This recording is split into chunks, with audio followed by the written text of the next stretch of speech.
Assalamualaikum and welcome to test 2 explanation of physics portion. पहला MCQ है a man ties a 2 kg mass to a string and whirls it in a horizontal circle of radius 4 meter. Circle of radius 4 meter with a constant tangential velocity of 3 meter per second. After completing one round full trip, what is the work done by the person? अच्छा, सबसे पहला point, ये person जो है उस मास को circle में घुमा रहा है, फोर्स लगा रहा है, सर्कल में घुमा रहा है। तो जो फोर्स किसी भी चीज को सर्कल में घुमाती है उसे क्या कहते हैं? सेंटीप्रिटल फोर्स। और सेंटीप्रिटल फोर्स हमेशा डायरेक्टेड होती है टुवर्ड्स सेंटर। वो मैन जो है मास को इस तरह घुमा रहा है, हर पॉइंट पे वो मैन उस मास को कह रहे हैं कि सेंटर की तरफ आओ, लेकिन अपनी वेलोसिटी की वजह से मास सर्कल में घूमती है और हर पॉइंट पे डिस्प्लेसमेंट होती है टेंजेंशियल। हर पॉइंट पे अगर किसी भी पॉइंट पे वो छोड़ देना मास को, वो बंदा जो घुमा रहा है, तो वो मास जो है बिल्कुल tangent to that point movement शुरू कर देगा। तो इस तरह मैं घुमा रहा हूँ, एकदम से छोड़ दो, इस पॉइंट में मैंने छोड़ दिया, मास ऐसा ऐसे जाना शुरू कर देगा।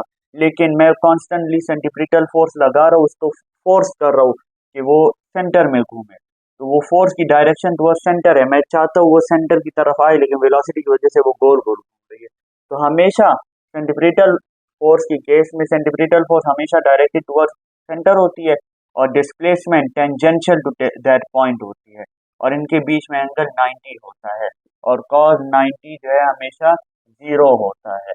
और स्टेटमेंट में ये भी गिवन है कि after completing one round full round trip हो जाए तो डिस्प्लेसमेंट भी 0 होती है। तो इसलिए वर्क डन हमेशा 0, कभी भी सेंटीप्रिटल फोर्स का कोई भी केस आ जाए हमेशा वर्क डन 0 होगा सेंटीप्रिटल फोर्स की वजह से। ऐसा हो सकता है कि कोई केस हो जिसमें सर्कुलर मोशन हो, लेकिन किसी और फोर्स की बात हो रही हो, उस फोर्स की बात नहीं हो रही हो जो कि मास को फोर्स कर रहा है to to move in a circle. उस फोर्स की बात नहीं हो रही हो, किसी और फोर्स की बात हो रही हो जो कि साथ लीनियर मूवमेंट हो रही हो, तब आप कंसिडर करोगे। लेकिन जब भी कोई सेंटीप्रिटल फोर्स रिलेटेड कोई भी केस आ जाए हमेशा वर्क डन 0 है। Question number 2, 1 megawatt hour is equal to, आप लोगों ने हमेशा किलोवाट आवर पढ़ा है, आज मैंने कहा मेगावाट आवर दे देते हैं। तो megawatt hour is equal to, सबसे पहले देखो मेगावाट आवर किस चीज का यूनिट है। तो आपको वॉट का तो पता है ना कि वॉट यूनिट है जूल पर सेकंड का, यानी वर्क डिवाइडेड बाय टाइम का। आवर इधर टाइम है, मेगा तो प्रीफिक्स है तो इसको तो आप इग्नोर कर ले। इधर हमारे पास है पावर और टाइम, तो पावर और टाइम को मिला दो, डब्ल्यू और टी को मिला दो, सॉरी पी और टी को मिला दो, ये वॉट जूल पर सेकंड है, और P is equal to W by T, ये दोनों ये यूनिट के टर्म्स में है, ये क्वांटिटी के टर्म्स में। तो पावर और टाइम को मिला के आपको वर्क मिलता है, मतलब ये वर्क का या एनर्जी का यूनिट है। और अब इसमें आप इनकी वैल्यूज लिख लो। तो मेगावाट, मेगा कहते हैं 10 पावर 6 को, वॉट उसी तरह लिख लोगे, और चूंकि ऑप्शन में सारे जाउल्स में है ना, तो हम ऐसा यूनिट यूज करेंगे जो कि वॉट होता है।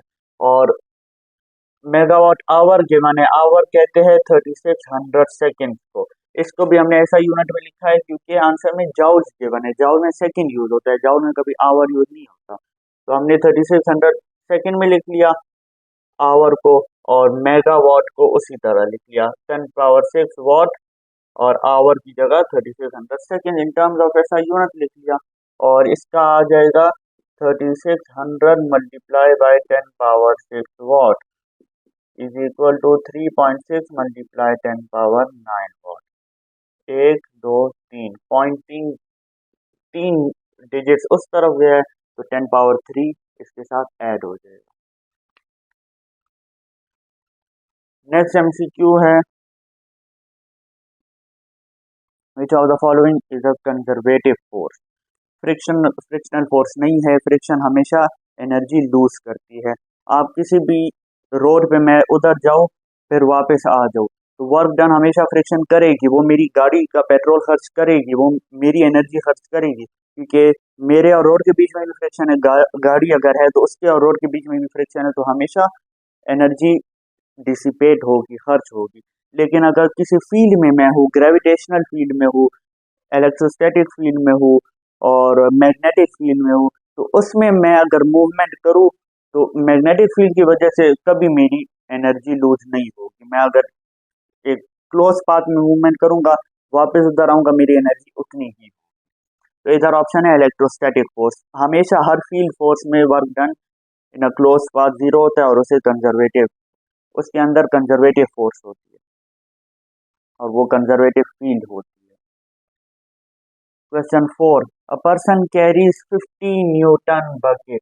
अच्छा मुझे ये बताए, मैं एक बकेट उठा रहा हूँ तो मैं फोर्स आगे की तरफ लगाता हूँ या ऊपर की तरफ? उठा रहा हूँ तो फोर्स ऊपर की तरफ लगाऊंगा ना, तो इधर फोर्स की डायरेक्शन है अपवर्ड। मैं वो बकेट उठा रहा हूँ ऊपर की तरफ और वो उठा के मैं मूव कर रहा हूँ पहले हॉरिजॉन्टली 7 मीटर। 7 मीटर है, बिल्कुल 7 मीटर मैंने मूव किया है उसको ऊपर उठा के।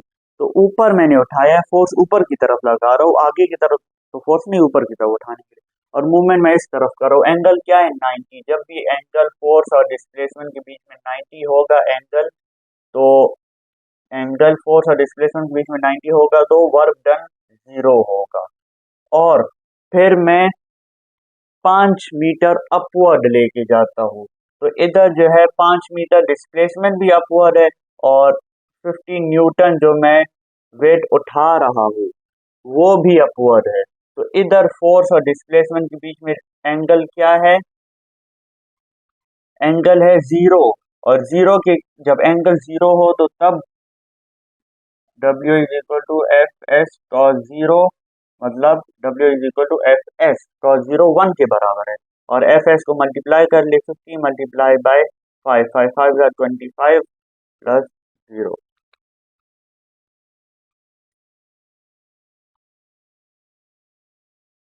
Dimension of potential energy is not the same as that of, potential भी एनर्जी है। अच्छा, ऑप्शन ए काइनेटिक भी एनर्जी है, तो ये तो सेम है, ये नहीं हो सकता। उसने इस सवाल में लिखा इज नॉट द सेम, ये तो सेम है, तो इसको क्रॉस कर दो। दूसरा, टॉर्क। टॉर्क में आता है फोर्स और पिवट पॉइंट से जहाँ पे line of action of force है वहां तक डिस्प्लेसमेंट। डिस्प्लेसमेंट और फोर्स का वो मल्टीप्लिकेशन ही होती है, लेकिन क्रॉस प्रोडक्ट। और वर्क में भी फोर्स और डिस्प्लेसमेंट की मल्टीप्लिकेशन होती है, लेकिन डॉट प्रोडक्ट में। तो आप देखिए, काइनेटिक एनर्जी, पोटेंशियल एनर्जी, दोनों एनर्जी है, दोनों का जाउल यूनिट है। और डायमेंशन आप लोगों को पता है, मैंने लिखी भी है, ml²T-2, ml²T-2। और आप लोगों को ये भी पता है कि और वर्क और एनर्जी का भी सेम यूनिट और डायमेंशन होती है। और जब आप देखते हैं कि वर्क में एफ और एस है और उनका प्रोडक्ट है, और टॉर्क में भी एफ और डिस्प्लेसमेंट ही है, दोनों डिस्प्लेसमेंट है और उनका प्रोडक्ट है, तो मतलब ये दोनों भी सेम है, यूनिट वाइज नहीं लेकिन डायमेंशन वाइज। यूनिट वाइज इसलिए नहीं क्योंकि दोनों चूंकि अलग फिजिकल क्वांटिटी है, तो हमने डिफ्रेंशिएट करने के लिए एक क्रॉस प्रोडक्ट से आता है, एक डॉट प्रोडक्ट से, डिफ्रेंशिएट करने के लिए हमने इसका नाम टॉर्क रखा है, इसका नाम वर्क रखा है, इससे जो रिजल्ट आता है। तो डिफ्रेंशिएट के लिए यूनिट हमने डिफरेंस दिए हुए, लेकिन डायमेंशन हमेशा सेम होगी क्योंकि वो क्वांटिटी पे डिपेंड करती है। इधर भी एफ एफ है, इधर भी डिस्प्लेसमेंट। अच्छा, नेक्स्ट सवाल है कि एक नर्स ने एक व्हीलचेयर में 10 kg बेबी को पुश किया है अलोंग ए इंक्लाइंड सरफेस जो कि 30 डिग्री एंगल बना रहा है with respect to X axis. अच्छा, इधर मैं नर्स और व्हीलचेयर बेबी नहीं बना रहा, लेकिन सिर्फ शो करो बॉक्स में कि 10 kg बेबी है और नर्स ने उसको पुश किया है 10 metre. along an inclined surface जो कि 30 डिग्री एंगल बना रही है with respect to horizontal। तो इधर कहा है कि what is the work done, what is the work done by weight of the baby। ये कैसा सवाल है, weight of the baby से work done क्यों मांगा है, बिल्कुल अजीब डिफरेंट सवाल है। तो इसको अभी हम सॉल्व करते हैं। एक तो आपको पता है वेट फोर्स को ही कहते हैं, और अर्थ आपको हमेशा बिल्कुल स्ट्रेट नीचे खींचता है, चाहे आप हॉरिजॉन्टल सरफेस पे हो, बिल्कुल वर्टिकल सरफेस पे हो, कहीं पे भी हो, इंक्लाइंड प्लेन पे हो, वेट हमेशा एग्जैक्टली नीचे डायरेक्टेड होती है। तो इसलिए मैंने बिल्कुल नीचे वेट रिप्रेजेंट किया। तो वेट हमेशा बिल्कुल एग्जैक्टली नीचे डायरेक्टेड है।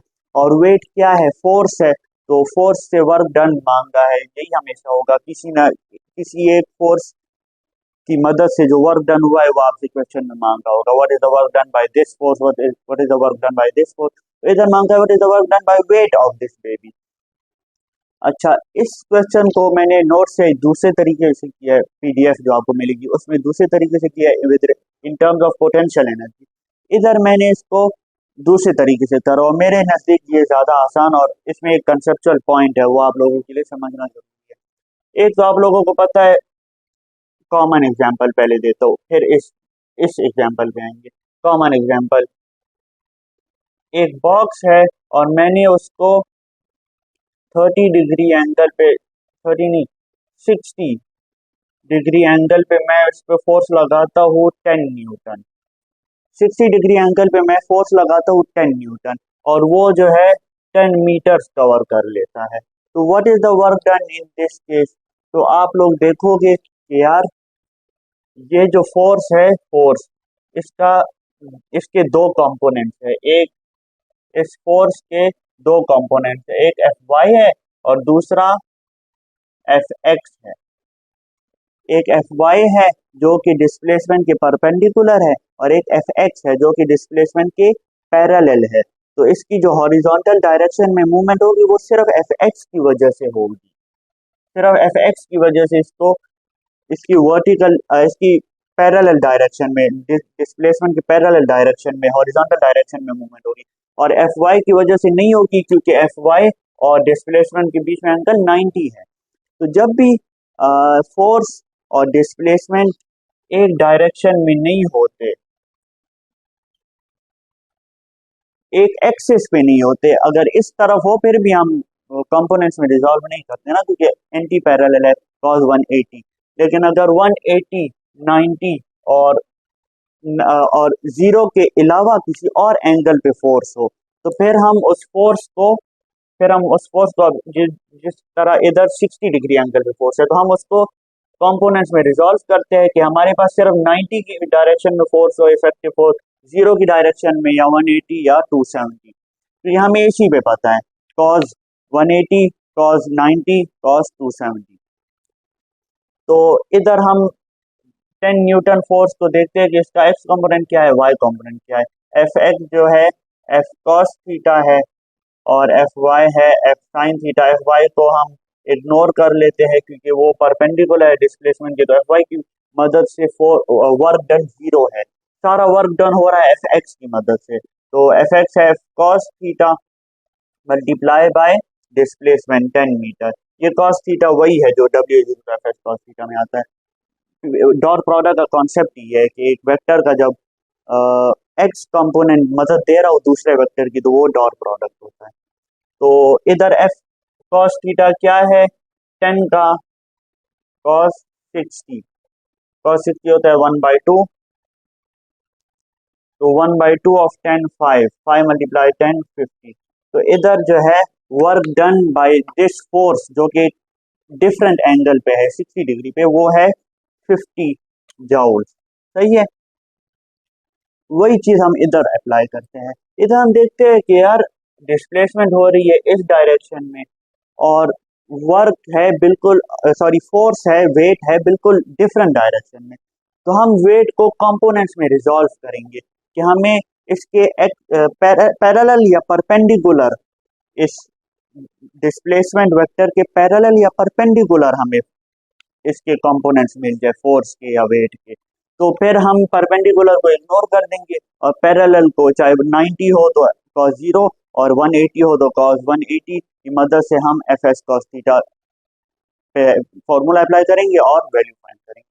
तो वर्क का एक इधर इस स्लोप के, इस डिस्प्लेसमेंट के बिल्कुल परपेंडिकुलर एक कंपोनेंट होता है जिसको जो कि वाई कंपोनेंट होगा, और वेट का वेट का वेट का बिल्कुल इस इंक्लाइन प्लेन के या इस डिस्प्लेसमेंट के बिल्कुल परपेंडिकुलर एक कंपोनेंट होगा जिसको हम कहेंगे W Y, Y component, vertical component, और एक बिल्कुल पैरेलल होगा, उसी एक्सिस पे होगा, पैरेलल भी नहीं, एंटी पैरेलल, उसी एक्सिस पे, एक उसकी एक्सिस पे होता है और एक बिल्कुल इस तरह होता है परपेंडिकुलर एक्सिस पे। तो इधर डब्ल्यू एक्स इस तरह है, डब्ल्यू वाई इस तरह है, और डब्ल्यू तो ओरिजिनल फोर्स है बिल्कुल स्ट्रेट डाउनवर्ड। तो वे इधर तो हम एक्स कंपोनेंट में W X is equal to W cos theta करते हैं, लेकिन ये जो भी इंक्लाइन सरफेस वाले सवाल आएंगे ना और वेट वाले सवाल आएंगे तो उसमें डब्ल्यू एक्स हमेशा डब्ल्यू साइन थीटा होगा। ये आप लोगों ने याद करना है कि जब भी इंक्लाइन सरफेस और वेट हो तो वेट के जो कंपोनेंट्स होते हैं, वेट है ऐसे, लेकिन वेट का एक कंपोनेंट होगा perpendicular to this incline surface और एक कंपोनेंट होगा पैरेलल, बल्कि anti parallel to this incline surface. Parallel में बोलता हूँ तो मतलब उस पूरे एक्सिस की बात करोगे, इस पूरे एक्सिस में एक कंपोनेंट होगा और इस एक्सिस में एक कंपोनेंट होगा। एक परपेंडिकुलर एक्सिस पे एक कंपोनेंट होगा डब्ल्यू वाई, एक पैरेलल एक्सिस पे एक कंपोनेंट होगा डब्ल्यू एक्स, और इस केस में हमेशा डब्ल्यू एक्स पे साइन आएगा और डब्ल्यू वाई में कॉज आएगा, क्योंकि आपको एंगल ऊपर वाला गिवन होता है, ये वाला। तो इस केस में हम फिर इसका ऑपोजिट कंप्लीमेंट्री एंगल लेते हैं 60। तो अगर 60 आप लोगे तो आप डब्ल्यू कॉज ही लोगे एक्स के लिए, लेकिन चूंकि हमें गिवन 30 है और इसी की मदद से हम करना चाहते हैं तो हम फिर साइन कॉस को चेंज कर लेते हैं आपस में। तो आपको इसमें पढ़ने की जरूरत नहीं है, आप सिंपल ये समझो कि वेट वाले सवालों में डब्ल्यू साइन हो जाएगा, एक्स कंपोनेंट साइन हो जाएगा और वाई कंपोनेंट कॉस हो जाएगा। तो इधर डब्ल्यू का कॉस साइन कंपोनेंट जो कि डब्ल्यू एक्स है वो एंटी पैरेलल है और डिस्प्लेसमेंट इस तरफ है, डिस्प्लेसमेंट है 10 मीटर उस तरफ, और डब्ल्यू एक्स है M G, W is equal to M G, और एक्स कंपोनेंट साइन 30, और कॉज इन दोनों के बीच में एंगल क्या है, कॉज 180।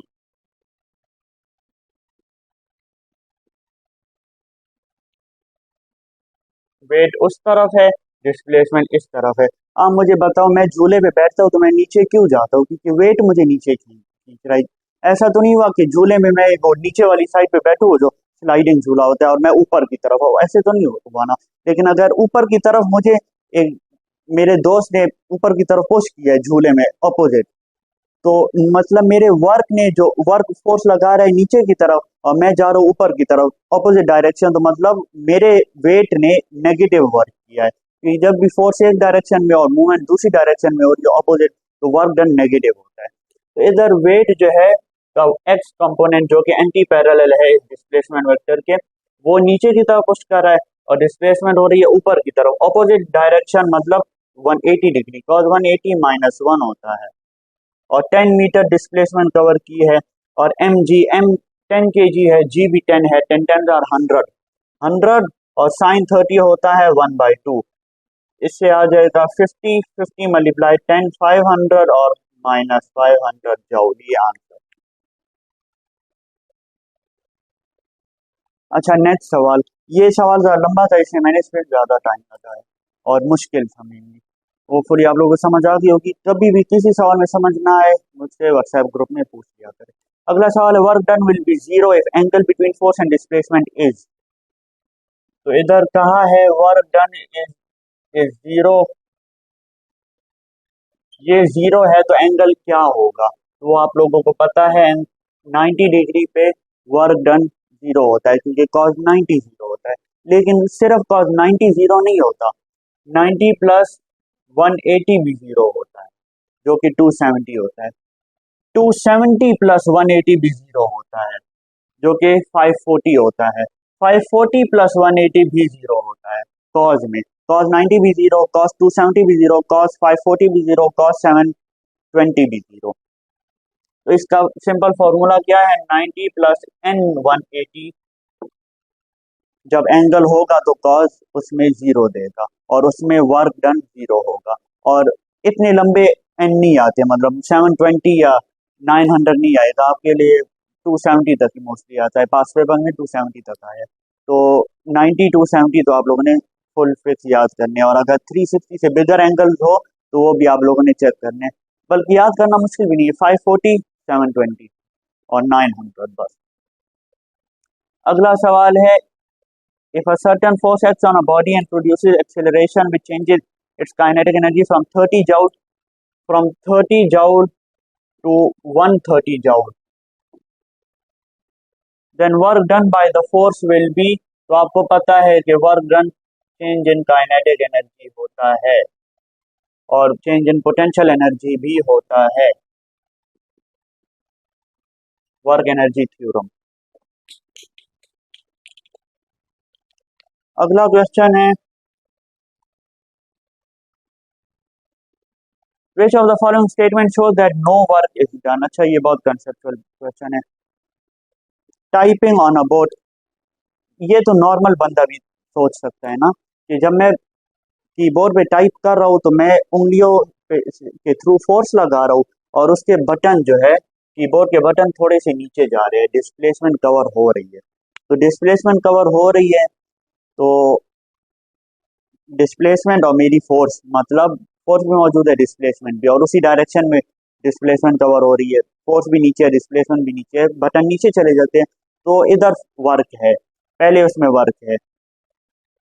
दूसरा, filling empty cat bubble sheet, उसमें मैं इंक छोड़ रहा हूँ, हाथों की मूवमेंट कर रहा हूँ, अगरचे सर्कल है लेकिन इरेगुलर सर्कल है, तो इधर भी मूवमेंट भी हो रही है और फोर्स भी लग रही है, वर्क डन हो रहा है।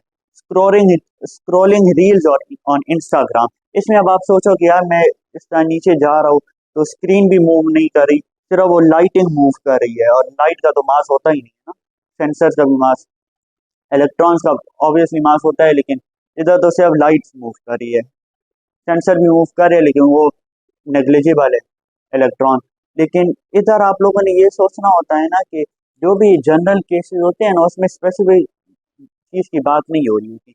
अब इधर स्क्रोलिंग रील ऑन इंस्टाग्राम में, इधर ये बात नहीं हो रही कि उस मोबाइल की स्क्रीन पे क्या वर्क डन हो रहा है, इधर पूरा आपको एक सिनेरियो दे दिया गया है। तो इधर मैं जो उंगली हिला रहा हूँ, फिंगर्स, उंगली मैं हिला रहा हूँ तो मैं मसल के थ्रू इस पे फोर्स अप्लाई कर रहा हूँ और उंगली मूव कर रही है हवा में। इस तरह मैं रील स्क्रॉल करता हूँ ना, तो उंगली हवा में मूव कर रही है, मतलब डिस्प्लेसमेंट भी कवर हो रही है और फोर्स भी मेरे मसल ने लगाई है, मतलब वर्क डन है। इसकी एग्जांपल ऐसी है, जैसे मैं चल रहा हूँ तो मैं जब चलता हूँ तो मेरे ये मूवमेंट हो रही है ना मसल्स की, मसल्स फोर्स फोर्स लगा रहे हैं और मैं आगे की तरफ मूव कर रहा हूँ, तो डिस्प्लेसमेंट भी है, वर्क फोर्स भी है, वर्क डन हो रहा है। इसी तरह इधर भी मैं जो ये बबल शीट है मैं इसको फिल कर रहा हूँ, मेरे मसल्स, मेरी ये उंगलियां, मेरा सब कुछ हिल रहा है, तो किसी ना किसी फॉर्म में इधर वर्क डन हो रहा होता है। पूरा एक जनरल व्यू आपको दिया है, ये नहीं बोला कि इस पेन की इंक के थ्रू क्या हो रहा है इस ऑप्शन में ना, पूरा जनरल व्यू। हो सकता है उंगलियों के बीच में मास वर्क डन हो रहा हो, उंगलियां हिल रही है, इधर मैंने कहा स्क्रोलिंग रील्स में भी उंगली हिल रही होती है, इधर भी वर्क डन हो रहा है, अगरचे मोबाइल की स्क्रीन पे कोई वर्क डन नहीं है, उधर कोई डिस्प्लेसमेंट नहीं है, लेकिन मेरी उंगलियों के थ्रू डिस्प्लेसमेंट हो रही है। टाइपिंग ऑन अ कीबोर्ड, ये भी कंटिन्यूस डिस्प्लेसमेंट है और फोर्स भी है, तो इधर भी फोर्स है, वो बटन नीचे जा रहा है, उधर भी वर्क हो रहा है। तो ऐसे जनरल केसेस में हमेशा किसी ना किसी छुपे फॉर्म में वर्क हो रहा होता है। आप लोगों ने क्या करना है कि ऐसे केसेस में या तो जवाब नन होगा हमेशा, या फिर कोई सेंटिप्रिटल फोर्स वाला केस गिवन होगा, मसलन के movement of earth around sun, movement of moon around earth, movement of electron around nucleus. तो ऐसे केसेस में कि in which case work done is zero, हमेशा अपने सेंटिप्रिटल फोर्स वाला केस देखना होगा, वही आंसर होगा या नन होगा। और ये जो जनरल केसेस होते हैं कि मैं ये कर रहा हूँ, मैं वो कर रहा हूँ, तो उसमें भी आपने देखना है सेंटिप्रिटल फोर्स वाला केस है, यूनिफॉर्म सर्कुलर मोशन वाला है तो सही है, नहीं है तो वर्क डन किसी ना किसी फॉर्म में हो रहा होता है। रील्स में भी वर्क डन होता है, और एमडी कैट बबल शीट में फिल करो उसमें भी हो रहा है, कीबोर्ड पे टाइप करो उसमें भी किसी ना किसी फॉर्म में वर्क डन हो रहा है। तो आप लोगों ने अपने पेरेंट्स को कहना है कि जब मैं मोबाइल यूज कर रहा होता हूँ तो मैं वर्क कर रहा होता हूँ, मैं फारे नहीं बैठा होता। अच्छा, क्वेश्चन नंबर 10 बहुत ही आसान है। Velocity of body become double, kinetic energy is given by 1/2 mv²। उन्होंने कहा है कि न्यू मास जो है 2m हो गया है और न्यू वेलोसिटी v/2 हो गई है, तो न्यू काइनेटिक एनर्जी क्या होगी? न्यू काइनेटिक एनर्जी क्या होगी? तो न्यू काइनेटिक एनर्जी होगी 1/2 न्यू मास जो कि 2m है, और न्यू वेलोसिटी जो कि v/2 है। तो के एन इज इक्वल टू ये कट जाएगा, 2 का स्क्वायर 4, 1/4 mv²। तो इधर ओरिजिनल फॉर्मूला हम निकालते हैं और जो रिमेनिंग फैक्टर होता है उसको अलग लिखते हैं। तो ओरिजिनल फॉर्मूला की जगह आप लोग वापस लिख ले के ओल्ड, मतलब न्यू काइनेटिक एनर्जी ओल्ड के हाफ होगी, सिंपल। अच्छा, नेक्स्ट क्वेश्चन है which of the following is an example of dot product. तो पोटेंशियल एनर्जी डॉट प्रोडक्ट है,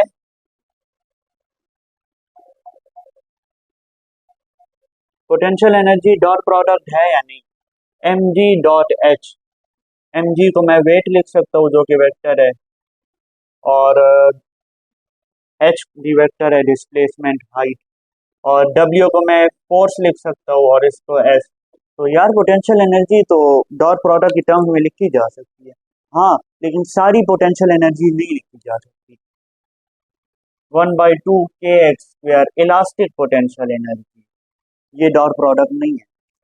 इधर पोटेंशियल एनर्जी जनरल आई है, इसकी बहुत टाइप्स है, तो पोटेंशियल एनर्जी कुछ टाइप्स है डॉट प्रोडक्ट, लेकिन कुछ टाइप्स नहीं है, तो ओवरऑल आप potential energy co dot product नहीं कह सकते। It is not an example of dot product. अच्छा, पोटेंशियल एनर्जी कब डॉट प्रोडक्ट होगी? जब कंजर्वेटिव फोर्स वाली की मदद से पोटेंशियल एनर्जी हो। मतलब कंजर्वेटिव फोर्स कब होती है? कंजर्वेटिव फील्ड में। इलेक्ट्रिक फील्ड कंजर्वेटिव है तो electric potential energy is an example of dot product. Gravity conservative field है ना, तो gravitational potential energy is an example of dot product. Elastic potential energy is not an example of dot product, elastic field is not conservative field. अच्छा, तो ये overall potential energy is not example of, is not an example of dot product. अच्छा, gravity ये तो force है, force तो एक quantity है, तो ये भी एग्जांपल नहीं है डॉट प्रोडक्ट। ये इधर अगर ग्रेविटेशनल पोटेंशियल एनर्जी होता तो हाँ ये एग्जांपल होती।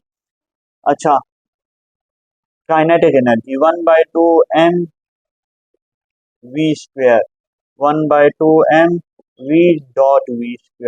आंसर जो है स्केलर है और दो वेक्टर्स आपस में मल्टीप्लाई हो रहे हैं, तो kinetic energy is an example of dot product. और काइनेटिक एनर्जी टाइप्स नहीं है लाइक पोटेंशियल एनर्जी के, हम कहे कि काइनेटिक एनर्जी की भी कुछ टाइप्स डॉट प्रोडक्ट है, कुछ नहीं है। नहीं, काइनेटिक एनर्जी एक ही होती है 1/2 mv², और v² के बीच में डॉट प्रोडक्ट ला सकते हैं, तो इसलिए इसका आंसर है काइनेटिक एनर्जी। नेक्स्ट है सिंपल एमसीक्यू है। A boy raises A boy raises 10 kg mass vertically above his head through a height of 5 meter. हाँ, थ्रू हिज हेड आया, मतलब हेड के थ्रू, उठाया नीचे से ही है, और हेड के थ्रू ले जाते हुए ऊपर ले गया, जमीन से 5 मीटर ऊपर। इस क्वेश्चन का ये मतलब है, जमीन से 5 मीटर ऊपर थ्रू हिज हेड, हेड के थ्रू। तो 10 kg मास है, m is equal to 10, h is equal to 5, g is equal to 10। 10 10 are 100, 100 5 are 500, और चूंकि 9.8 आता है 500 ही आंसर है। 500 के सबसे करीब क्या है? 490, क्योंकि उसने g की वैल्यू 9.8 यूज की है। Question 13. When five times momentum is equal to kinetic energy, then its velocity is equal to,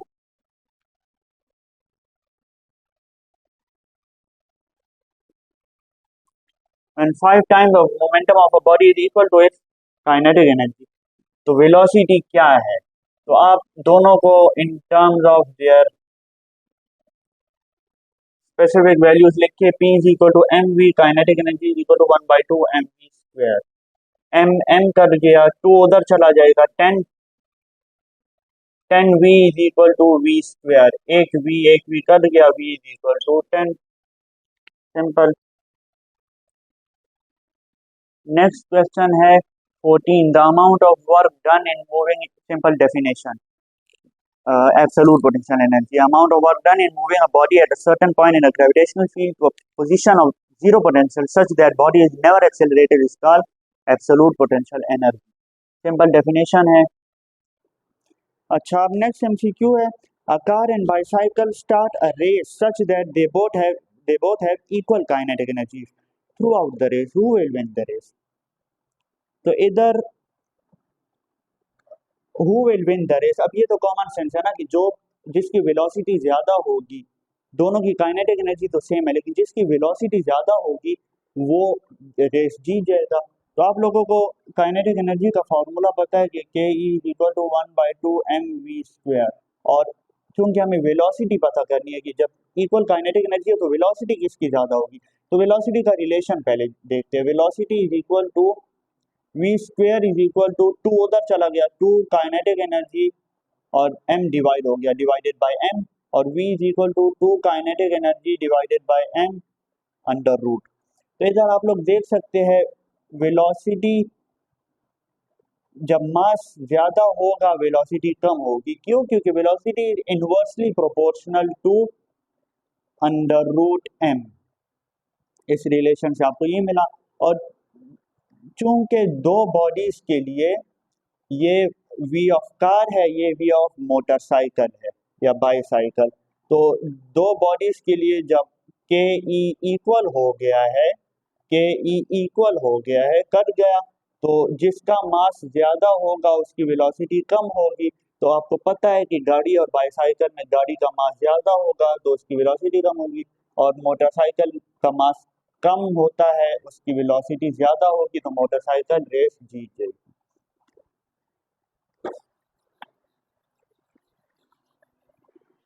अगला एमसीक्यू है Hayyan and Salman decided, Hayyan 80 kilo, Hayyan, और सलमान 40 किलो, वैसे मैं 40 नहीं हूँ. अच्छा, decided to check who is more powerful.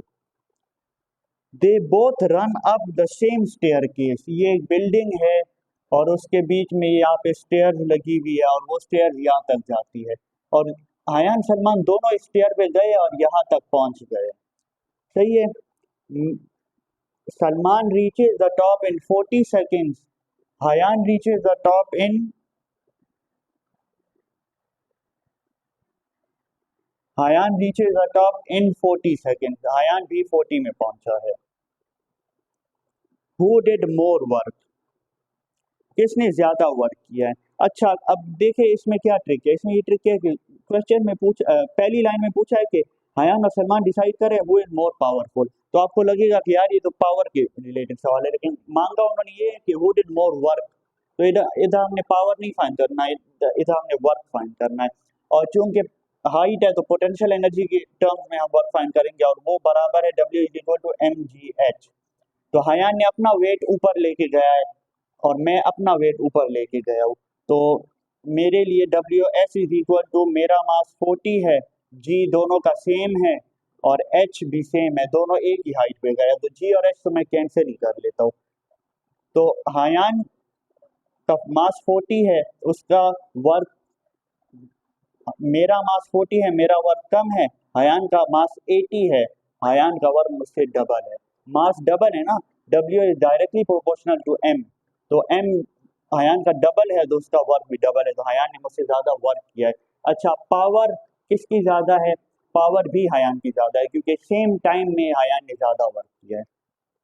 दोनों के लिए 40 सेकेंड है और हायान ने ज़्यादा वर्क किया है। अब ये होता कि अगर मैंने कम टाइम में किया होता और हायान ने ज़्यादा टाइम में, और हायान का वेट ज़्यादा है, मेरा वेट ज़्यादा है, तो आप फिर दोनों के लिए पावर का फॉर्मूला लगाते, total work divided by total time, और फिर चेक करते किसके लिए पावर ज़्यादा आ रही है। Gradient of work time graph. Work time तो आपको पता है हमेशा एक्स एक्सिस पे आएगा, तो वर्क टाइम ग्राफ का ग्रेडियंट, ग्रेडियंट की स्लोप को ही कहते हैं, ग्राफ को ही कहते हैं, उस लाइन को ही कहते हैं। तो ग्रेडियंट होता है W/T, और W/T आपको पता है पावर होती है, तो इसका आंसर है power.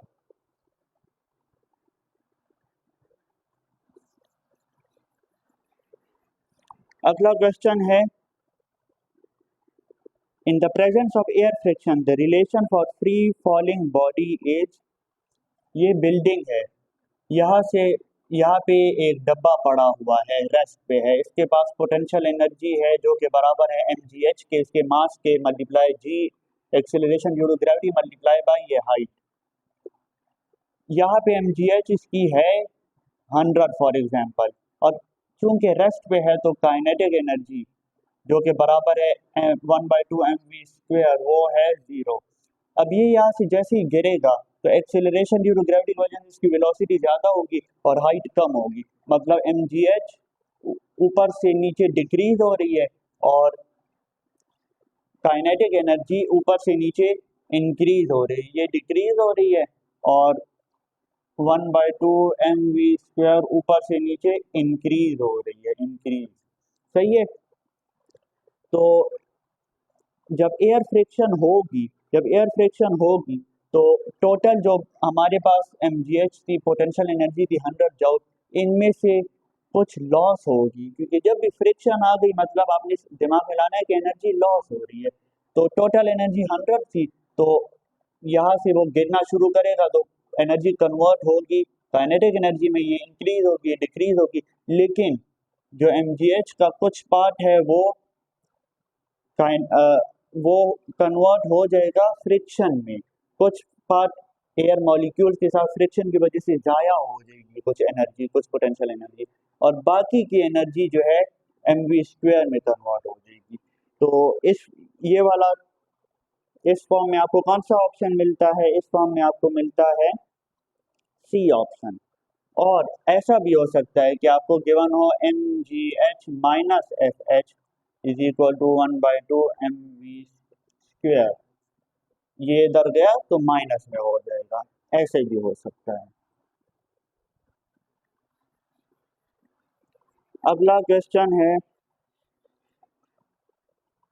The time taken by an engine of power 1 kilowatt, power is equal to 1000 watt, 1 kilowatt is equal to 1000 watt, to lift a mass of 100 kg to a height of 50 metre, और मांगा क्या है time. तो आपको पता है power is equal to work done divided by time, और इधर चूंकि हाइट इन्वॉल्व है तो हाइट तो पोटेंशियल एनर्जी में होती है ना, और work done due to potential energy क्या है mgh, तो P is equal to mgh/t, t को उधर ले जाए क्योंकि टाइम फाइंड करना है, mgh/p। g आपको पता है 10 है, मास आपको पता है 100 है, और h भी आपको पता है 50 है। तो मास है 100 multiply by g10 multiply by h50 divided by p 1000, 1000 cut गया, 50 सेकेंड इसका आंसर है। अच्छा, नेक्स्ट क्वेश्चन है, a motor is used to lift a mass of 50 kg to a height of 10 meter in 5 seconds. The motor consumes electrical energy at a rate of 2000, ये joule per second है, 2000 joule per second. What is the efficiency of motor? Efficiency किसे कहते हैं? Efficiency होती है output divided by input, और output भी useful, ऐसा आउटपुट नहीं, मतलब फ्रिक्शन में अगर एनर्जी कन्वर्ट हो रही है तो आउटपुट तो है ना, लेकिन वो हमें चाहिए नहीं, इसलिए हम उस कहते हैं useful output divided by total input multiply by 100%। ये एफिशिएंसी होती है एक डिवाइस की। तो इधर आप ये इलेक्ट्रिकल मोटर जो है वो इस मास को इतने इतने टाइम में 10 मीटर ऊपर लेके जाता है। तो उसकी एफिशिएंसी क्या है, अगर वो कंज्यूम कर रहा है 2000 वॉट जूल पर सेकेंड, 2000 जूल पर सेकेंड, और आपके लिए ये काम करके दे रहा है, कंज्यूम इतनी कर रहा है, वापडा से इतनी बिजली ले रहा है और आपको ये काम करके दे रहा है, तो उसकी एफिशिएंसी क्या है। तो एफिशिएंसी हमेशा अपने वर्क के निस्बत से देखनी होती है कि यूजफुल आउटपुट जो आपको यूजफुल एनर्जी प्रोवाइड कर रहा है डिवाइडेड बाय टोटल एनर्जी जो हमने उसको प्रोवाइड की है। इस केस में आपने देखना है, पावर के टर्म्स में नहीं देखना होता। तो इधर वो वर्क आपको क्या करके दे रहा है, क्योंकि हाइट है तो वो work in terms of potential energy करके दे रहा है, जो कि है मास 50 kg, G10 और HB10। तो वो आपको 5000 जूल एनर्जी दे रहा है। और क्योंकि 5 सेकंड के लिए उसने काम किया है और वो पर सेकंड लेता इतनी है, पर सेकंड लेता इतनी एनर्जी है, तो 5 सेकंड के लिए फॉर्मूले से करते हैं P equal to W/T। P आप उसकी पावर क्या है 2000 जूल पर सेकंड, और हमें चाहिए वर्क कि उसने कंज्यूम कितनी एनर्जी की है, कितनी एनर्जी कंज्यूम की है। तो हम कहते हैं कि 5 सेकंड के लिए चला है तो P T is equal to W, मतलब वर्क उसका है 2000 जूल पर सेकंड, और वो चला है 5 सेकंड के लिए, तो ये है 10,000 जूल। अच्छा, 5000 उसने हमें दी है, हमारे लिए ये काम किया है, इस मास को जी के ऑपोजिट इस हाइट तक लेके गया है, इतनी एनर्जी उसने लगाई है, हमें दी है। और वो वापडा से लेता कितना है, 5 सेकंड के लिए चला है और 1 सेकंड में इतना लेता है, तो वापडा से उसने 2 × 5 10,000 जूल लिए। तो 5000 जूल दिए है, 10,000 लिए है, तो 5 2 10, मतलब 50% इसकी एफिशिएंसी है। तो ये फॉर्मूले में आप पुट करें 5000 डिवाइड बाय 10,000, तो आ जाएगा 0.5 मल्टीप्लाई बाय 100, 50%।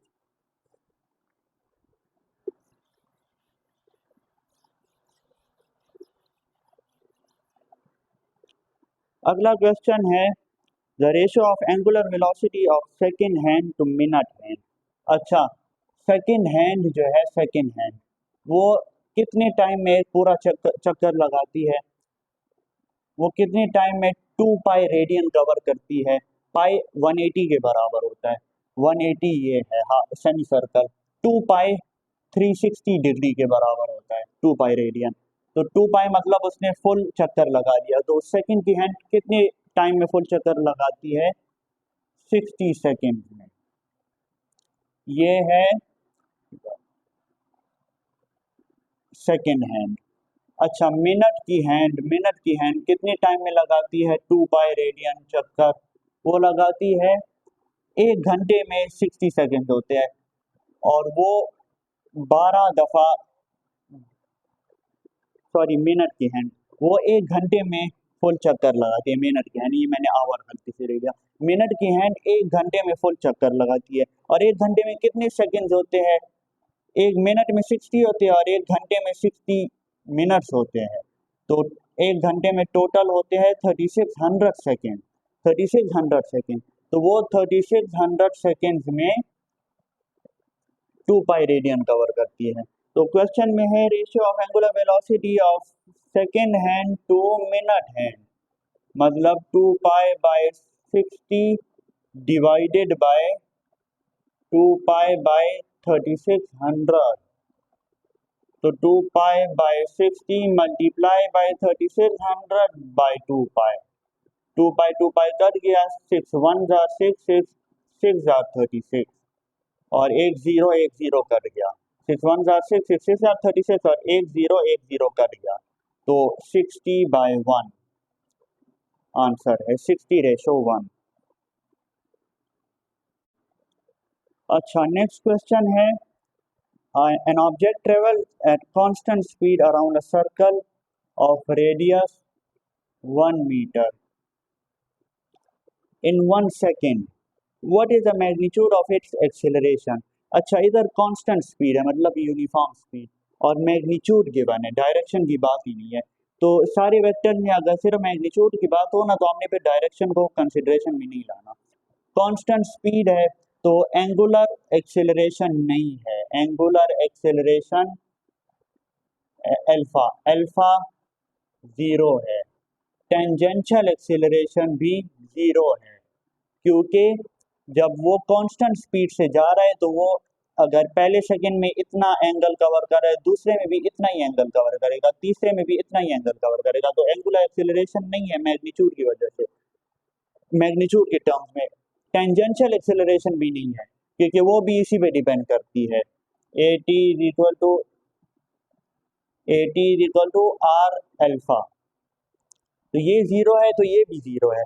तो सिर्फ कांस्टेंट और या यूनिफॉर्म मोशन में मैग्नीट्यूड के लिहाज से सिर्फ एक एक्सेलरेशन मौजूद होगी, वो है centripetal acceleration V square by R. तो इधर वी स्क्वायर आप देख लो कि उसने एक सेकंड में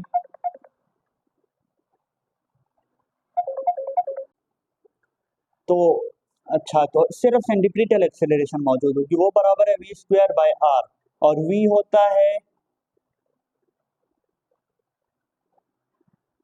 इसको मैं ऐसे लिख सकता हूँ, बिल्कुल लिख सकता हूँ, v बराबर है del S by del T के और r उसी तरह आ गया। अच्छा उस क्वेश्चन में गिवन है उसने एक पूरा चक्कर लगाया है ऐसे सर्कल का जिसका रेडियस है 1 मीटर, कितने टाइम में लगाया है? 8 सेकेंड में। तो आप वैल्यूज पुट कर लो। अच्छा सरकमफेरेंस जिसने पूरा कवर किया है, सरकमफेरेंस कितना होता है? 2 पाई r होता है, तो 2 पाई r उसने कवर किया है 1 सेकेंड में। और r इधर क्या है? 1 मीटर, सही है। तो इसको खोल लेते हैं, 4 pi square r square divided by, इसको भी मैं r ही लिख लेता हूँ कि r कट जाए, डिवाइडेड बाय 1 सेकेंड, तो 1 लिखने की जरूरत नहीं है, r और r कट गया और एक r की वैल्यू भी 1 है, तो 1 इसके साथ मल्टीप्लाई होगा, 4 पाई स्क्वायर ही रह जाएगा। तो इसका आंसर है आपके पास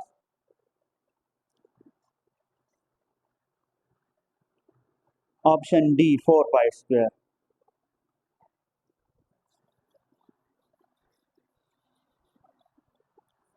अगला क्वेश्चन है 24 time rate of change of angular momentum is, angular momentum is torque, time rate of change of linear momentum is force, simple.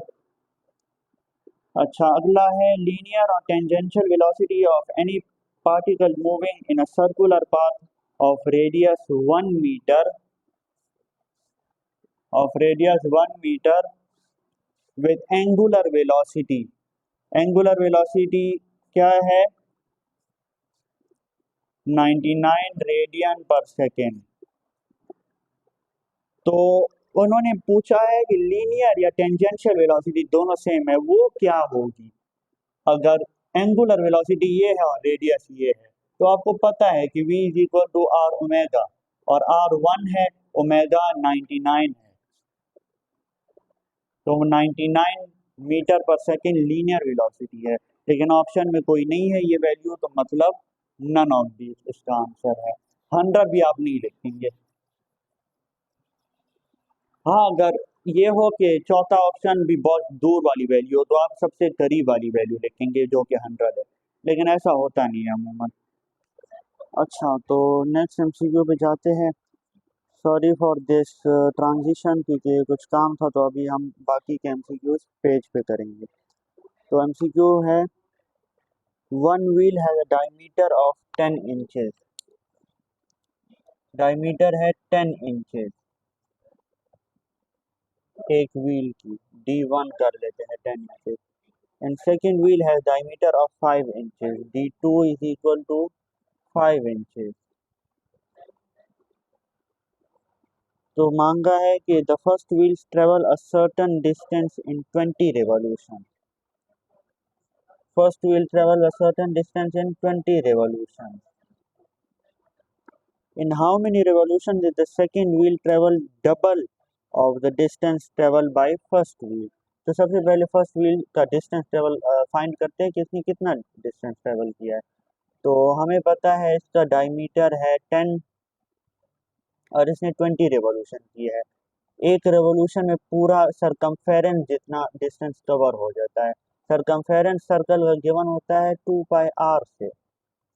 अच्छा, 2r is equal to D, ये भी आपको पता है। Diameter is equal to double of radius, तो 2r की जगह मैं लिख लेता हूँ पाई डी। तो pi D is equal to circumference. तो ये सरकमफेरेंस एक दफा कवर कर ले तो वो एक रेवोल्यूशन हो गई, इसने 20 दफा कवर किया है। तो हम 20 को पाई डी से मल्टीप्लाई करेंगे तो वो हमें पता चलेगा कि पहले व्हील ने कितना डिस्टेंस कवर किया है। तो 20 multiply by pi multiply by D क्या है 10, तो 200 पाई डिस्टेंस कवर किया है फर्स्ट व्हील ने।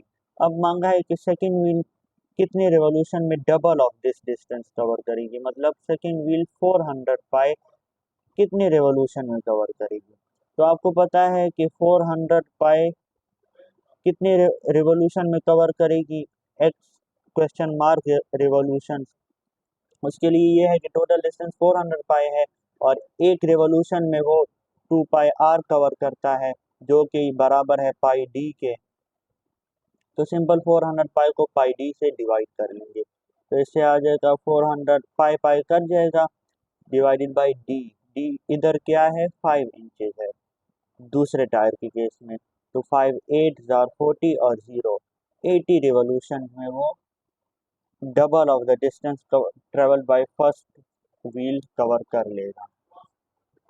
अच्छा, अब नेक्स्ट एमसीक्यू है 153। उसमें उसमें है कि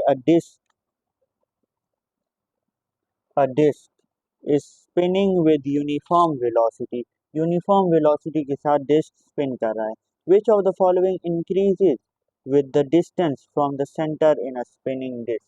ये स्पिन कर रहा है तो इधर सिर्फ ये गिवन है कि इसका जब रेडियस मतलब रेडियस जब इंक्रीज होगा तो रेडियस के साथ कोई चीज इसकी इंक्रीज होगी या नहीं, अगर ये यूनिफॉर्म सर्कुलर मोशन में है। तो आप जरा ऑप्शन पे गौर करें तो ऑप्शन में है, फर्स्ट ऑप्शन है एंगुलर वेलोसिटी। एंगुलर वेलोसिटी, तो आपको पता है कि यूनिफॉर्म मोशन में एंगुलर वेलोसिटी चेंज नहीं होती और रेडियस पे डिपेंड ही नहीं करती क्योंकि यूनिफॉर्म वेलोसिटी गिवन है, क्योंकि एंगुलर वेलोसिटी गिवन है थीटा बाय टी के। इधर रेडियस नहीं है तो ये रेडियस के साथ चेंज नहीं होगी। Option B angular displacement. Angular displacement होता है थीटा, ये भी रेडियस के साथ चेंज नहीं होता। थर्ड ऑप्शन है टेंजेंशियल वेलोसिटी। टेंजेंशियल वेलोसिटी, तो वी टी आपको पता है कि आर ओमेगा के बराबर है और वी टी में के फॉर्मूले में क्या आ गया आर, मतलब ये रेडियस पे डिपेंड करता है। तो यहाँ पे जब रेडियस इंक्रीज होगा तो इस पॉइंट पे जो टेंजेंशियल वेलोसिटी है यूनिफॉर्म मोशन में वो ज़्यादा है और इस पॉइंट पे जो वो कम है, और इस पॉइंट पे जो रेडियस ज़्यादा हो गया इस पॉइंट पे तो वही यूनिफॉर्म मोशन ही हो रही है लेकिन इस पॉइंट की टेंजेंशियल वेलोसिटी ज़्यादा है as compared to this point. This point tangential velocity is greater than this point. क्यों? क्योंकि इसका रेडियस बड़ा है, इसका रेडियस बड़ा है, इसका रेडियस छोटा है। और ये सेंस भी बनाता है कि अगर यूनिफॉर्म मोशन से ये ट्रेवल कर रही है तो ये चूंकि दूर है सेंटर से तो ये ज्यादा तेज तेज घूमेगा और ये स्लो स्लो घूमेगा क्योंकि एक ही टाइम पे ये भी अपना चक्कर कंप्लीट कर रहा है ये पॉइंट और ये पॉइंट भी उसी टाइम में अपना चक्कर कंप्लीट कर रहा है। तो चूंकि इसका सरकमफेरेंस बड़ा है तो वो तेज तेज घूमेगा और ये स्लो घूमेगा घूमेगा तो ये पॉइंट स्लो घूमेगा। तो और इसीलिए फार्मूले में भी वीटी के फार्मूले में आर ओमेगा आता है क्योंकि tangential velocity is dependent on radius. और time taken for one revolution भी नहीं होता। टाइम तो खुद एक बेस क्वांटिटी है, वो किसी पे डिपेंड नहीं करती। अच्छा, तो नेक्स्ट क्वेश्चन है, which of the following remains constant in uniform circular motion. तो हम बारी बारी इसमें भी हर एक ऑप्शन को एनालाइज करते हैं। ऑप्शन ए है टेंजेंशियल एक्सेलरेशन। तो आप लोग देखिए कि यूनिफॉर्म सर्कुलर मोशन में जब बॉडी इक्वल एंगल कवर करती है हर सेकंड में, पहले सेकंड में भी इतना एंगल, दूसरे सेकंड में भी उतना ही एंगल, तीसरे सेकंड में भी उतना ही एंगल, तो मतलब एंगुलर वेलोसिटी यूनिफॉर्म है, मतलब एंगुलर एक्सेलरेशन नहीं है। एंगुलर एक्सेलरेशन नहीं है, तो जब एंगुलर एक्सेलरेशन नहीं है तो टेंजेंशियल एक्सेलरेशन भी नहीं है, क्योंकि ये जीरो हो जाएगा और एंगुलर एक्सेलरेशन पे ही डिपेंड करती है टेंजेंशियल एक्सेलरेशन। तो ये ऑप्शन तो क्रॉस हो गया। ऑप्शन बी है एंगुलर वेलोसिटी। तो आप लोग देखिए एंगुलर वेलोसिटी, पहले सेकंड में इतना एंगल, दूसरे सेकंड में भी उतना ही एंगल, तीसरे सेकंड में भी उतना ही एंगल, तो हर सेकंड में एक जितना एंगल कवर कर रहा है, मतलब एंगुलर वेलोसिटी कांस्टेंट है।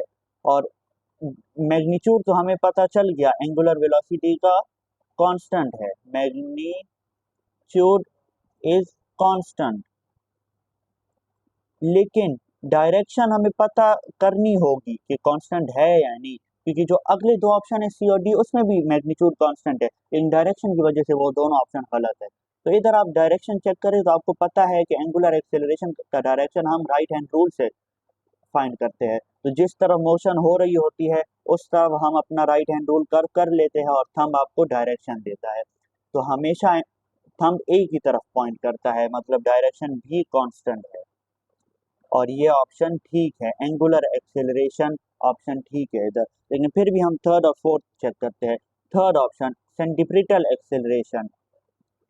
सेंटीप्रिटल acceleration V square by R पे डिपेंड करती है। वी भी कांस्टेंट होता है, यूनिफॉर्म एंगुलर वेलोसिटी है तो यूनिफॉर्म टेंजेंशियल वेलोसिटी होगी, तो इसका भी मैग्नीट्यूड कांस्टेंट है, आर तो वैसे भी कांस्टेंट है, तो मैग्नीट्यूड इसका भी कांस्टेंट है, मैग्नीट्यूड कांस्टेंट है। अब डायरेक्शन आपको पता है, सेंटीप्रिटल एक्सेलरेशन हमेशा टुवर्ड्स सेंटर एक्ट करती है। अगर बॉडी इस डायरेक्शन में है तो सेंटीप्रिटल एक्सेलरेशन इधर एक्ट करेगी, अगर बॉडी इधर मौजूद है तो सेंटीप्रिटल एक्सेलरेशन इधर टुवर्ड्स सेंटर ही एक्ट करेगी। अगर बॉडी इधर मौजूद है तो centripetal acceleration towards the centre ही डायरेक्ट करेगी। तो इधर डायरेक्शन अगरचे आउटपुट सेम है, मतलब एक ही तरफ हमेशा डायरेक्ट कर रही है, लेकिन पोजीशन वेक्टर चेंज हो रहा है, कभी यहाँ से इस तरफ डायरेक्ट कर रही है, कभी यहाँ से इस तरफ डायरेक्ट कर रही है, कभी यहाँ से इस तरफ डायरेक्ट कर रही है, तो हम इसकी डायरेक्शन को कांस्टेंट नहीं कह सकते। तो इसकी डायरेक्शन इज नॉट कांस्टेंट, तो ये ऑप्शन गलत है। और डी में भी वही हिसाब है, डी ऑप्शन है टेंजेंशियल वेलोसिटी। टेंजेंशियल वेलोसिटी जो कि कांस्टेंट है मैग्नीट्यूड में, लेकिन डायरेक्शन टेंजेंशियल वेलोसिटी की हमेशा टेंजेंट होती है, नाम से पता चल रहा है, तो डायरेक्शन चेंज हो रही है, मतलब ये ऑप्शन भी ठीक नहीं है। इधर अगर सिर्फ मैग्नीट्यूड होता तो ये तीनों ऑप्शन ठीक होते, क्योंकि तीनों के मैग्नीट्यूड यूनिफॉर्म सर्कुलर मोशन में कांस्टेंट। अभी है 157 एमसीक्यू। अच्छा, इसमें है 157 which pair is dimensionally equivalent. तो ये तो आप लोग एक्सप्लेनेशन पढ़ ले, इंतहाई आसान है। डायमेंशन सबकी कंपेयर करते हैं और किसी की भी इक्वल नहीं होती, मतलब नन आंसर है। तो ये मैंने एक्सप्लेनेशन इंतहाई इजी दी हुई है, इसमें आई डोंट थिंक कोई भी मसला आपको होगा, और किसी भी एमसीक्यू में मसला हो आप मुझसे पूछ सकते हैं, डीएम में भी, व्हाट्सएप ग्रुप में भी। ग्रुप में ये है कि बाकी बच्चों का भी फायदा हो जाएगा। तो 158 नंबर एमसीक्यू, 158 नंबर एमसीक्यू है कि a rotating rod of length L is pivoted at one end and rotated with constant angular acceleration alpha. What is the ratio of tangential acceleration of the farthest point to the midpoint? तो इधर कहा है कि pivot हो गया एक point पे एक रॉड जिसकी लेंथ है L और rotated with constant angular acceleration. अब यहाँ से हम इसको, यहाँ से मैंने फिक्स कर लिया और यहाँ से मैं घुमा, यहाँ से मैं इस एंड को पकड़ के इस तरह घुमा रहा हूँ, और कांस्टेंट एंगुलर एक्सेलरेशन से मतलब हर सेकंड में तेज कर रहा हूँ इसकी एंगुलर वेलोसिटी। तो what is the ratio of tangential acceleration of the farthest point two the mid point? तो आपको टेंजेंशियल एक्सेलरेशन का फॉर्मूला तो पता है ना, ए या ए टी दोनों बराबर है, वो है आर अल्फा के, where R is the radius, यहाँ से डिस्टेंस इस सेंस में होगा। तो पहले केस में आप देखिए फारदेस्ट पॉइंट का ratio of farthest to mid point है, तो a farthest tangential acceleration of farthest point is equal to, इधर आर कितना है, टोटल एल के बराबर है, एल के, एल अल्फा, और मिड पॉइंट का की एक्सेलरेशन क्या है, tangential acceleration L by two alpha, L by two alpha. तो अब इनका रेशो ले ले, L alpha divided by L by two alpha, alpha alpha cut गया, एल एल कट गया, वन, वन बाई टू, जिसको हम लिख सकते हैं one divided by one by two, जिसको हम लिख सकते हैं one multiply two by one, जिसको हम लिख सकते हैं टू। तो इधर रेशो है टू, आंसर है टू। अच्छा, नेक्स्ट क्वेश्चन है, a string is wound around a pulley of radius R and the string is pulled with constant linear acceleration A, या टेंजेंशियल एक्सेलरेशन या simple acceleration. What is the angular acceleration of the pulley? तो इधर आपको values नहीं given, मतलब simple आपने expression देना होता है। तो आपको तो ये पता है कि A is equal to R alpha, और ये रिक्वायर्ड है, तो alpha is equal to A by R, simple, और ए बाय आर जो है बी ऑप्शन है। अच्छा, next question 161, angle that a body traverses या cover at the centre of the circle in two turns. इस body ने दो full turns ले लिए हैं, तो उसने सेंटर में कितना एंगल कवर किया है? तो ये तो लॉजिकल क्वेश्चन है कि एक टर्न उसने लिया है तो 90, 180, 270, 360, एक टर्न में उसने 360 डिग्री सेंटर पे कवर कर लिया, और दूसरे टर्न में भी 360, तो टोटल हो गया 720। तो ऑप्शन सी तो वैसे भी होगा 720। अच्छा, इसको अगर हम रेडियन के फॉर्म में देखें, तो रेडियन में वो सेंटर में मैंने आपको बोला था पाई 180 डिग्री होता है, मतलब 2 पाई 360 डिग्री। तो एक सर्कल में उसने 2 पाई रेडियन कवर किया, तो दो सर्कल में 4 पाई रेडियन, तो 4 पाई ऑप्शन ए है, वो भी सही हो गया। अच्छा, ऑप्शन बी चेक करो यार, दो ऑप्शन ठीक हो गया, तो शायद तीसरा भी ठीक हो, और अगर तीसरा भी ठीक हुआ तो मतलब डी वाला आंसर होगा ऑल, और तीसरा भी ठीक है क्योंकि तीसरा है 12.6, और वो इसी से आता है 4 मल्टीप्लाई 3.14 से, और ये लॉजिकल आप लोग देख सकते हैं, फोर थ्री था 12, और 0.14 से 0.6 तक आ जाता है, और आप लोगों को पता अंदाजा हो ही जाएगा कि यार ऑप्शन डी ही ठीक है, ऑल आंसर।